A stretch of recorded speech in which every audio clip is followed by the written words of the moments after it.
We're in a very funny time, aren't we? So, James Cleverly has just signed the treaty, I believe, with Rwanda. I'm sure we'll do more on that in a short while.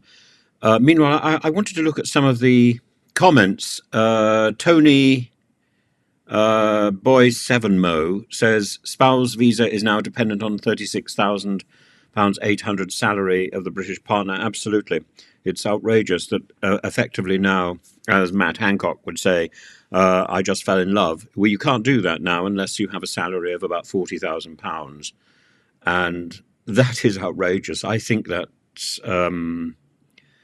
uh, that will seriously be challenged in international courts, and I think it's fundamentally wrong.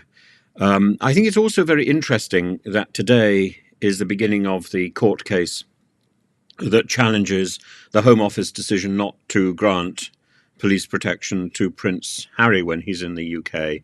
Again, I think that decision was wrong, and it all seems to come back again and again and again to Home Office arrogance. And Peter Audley 5628 says the funny thing is I heard he's leading Sunak in the poll ratings, and he's not even in the running. That's about Farage, and Farage, of course, the person with whom he had a spat, Nelly, has now been thrown out of the competition. And it doesn't really matter whether Farage is dull as a bit of television.